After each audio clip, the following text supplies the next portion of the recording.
Hello மக்களே! இன்னைக்கு ஒரு சூப்பரான துவையல் வந்து செய்ய போறோம்.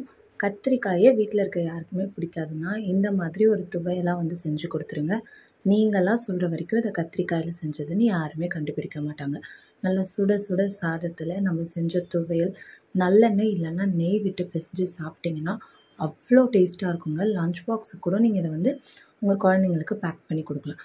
நம்ம சேனல்லே கத்திரிக்காய வச்சு துவையல், கத்திரிக்காய் சாதம் வீடியோ எல்லாமே இருக்கு. எல்லா வீடியோஸுமே வந்து பார்த்துருங்க. நீங்க இன்னும் நம்ம சேனலுக்கு சப்ஸ்கிரைப் பண்ணலன்னா சப்ஸ்கிரைப் பண்ணிக்கோங்க. பக்கத்துல இருக்க பெல் ஐகான்ல ஆல்ன்ற ஆப்ஷன சூஸ் பண்ணிக்கோங்க. அப்பதான் நம்ம சேனல்ல போடுற எல்லா வீடியோஸும் உங்களுக்கு நோட்டிஃபிகேஷனா வரும். ஃபர்ஸ்ட் ஒரு வாணல்ல ஒரே ஒரு ஸ்பூன் நல்லெண்ணெய் வந்து சேர்த்துக்க போறோம். கத்திரிக்காய் பயன்படுத்துகிற எல்லா ரெசிபீஸ்லையுமே நீங்க நல்லெண்ணெய் சேர்த்தீங்கன்னா டேஸ்ட் இன்னுமே நல்லாயிருக்கும். துவையல் செய்கிறப்பையும் நல்லெண்ணெயில செஞ்சீங்கன்னா இன்னுமே நல்லாயிருக்கும். எண்ணெய் நல்லா சூடானதுக்கப்புறமா ஒரு ஸ்பூன் தனியா விதைகள் வந்து சேர்த்துக்க போகிறோம்.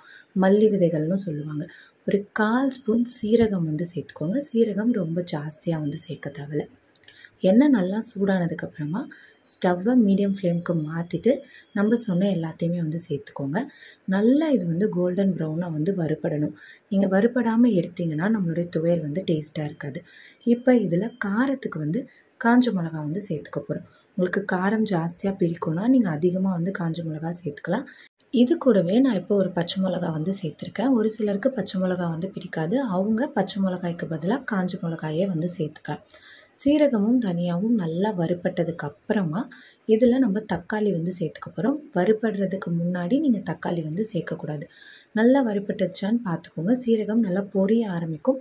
அந்த மாதிரி பொரிய ஆரம்பிக்கிற ஸ்டேஜில் 2 பெரிய பழுத்த தக்காளியை விதைகள் எல்லாமே எடுத்துகிட்டு வாணல்ல சேர்த்துக்கோங்க. தக்காளி நல்லா வந்து வதங்கணும். வதங்கினதுக்கு அப்புறமா இந்த மசாலாவை தனியாக எடுத்து ஒரு பிளேட்டில் ஆற வச்சுருங்க. தக்காளியை ஒரு மூடி போட்டு வேக வச்சிங்கன்னா கூட சீக்கிரமாக வந்து வதங்கிடும். இப்போ நம்மளுடைய தக்காளி நல்லா வதங்கிடுச்சு. இதை தனியாக ஒரு பிளேட்டில் எடுத்து வச்சிடலாம். தக்காளி வதக்கின அதே வாணல்ல திரும்ப ஒரு ஸ்பூன் எண்ணெய் வந்து சேர்த்துக்க போகிறோம். நல்லெண்ணெய் தான் நான் இப்போ வந்து சேர்த்துருக்கேன்.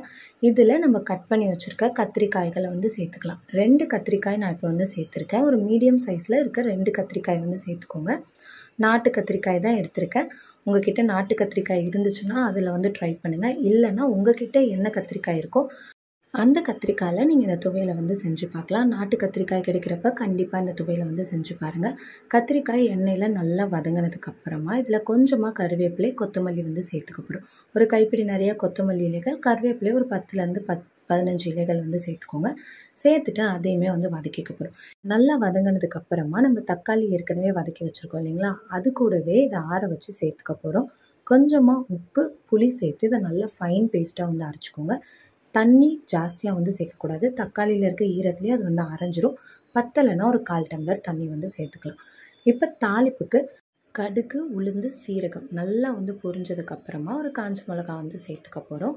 இந்த துவையலை அரைக்கிறப்ப கண்டிப்பாக கொஞ்சோண்டு புளி வந்து வைக்கணும். அப்போ தான் நம்ம கத்திரிக்காயில் இருக்க அந்த காரல் வந்து தெரியாமல் இருக்கும்.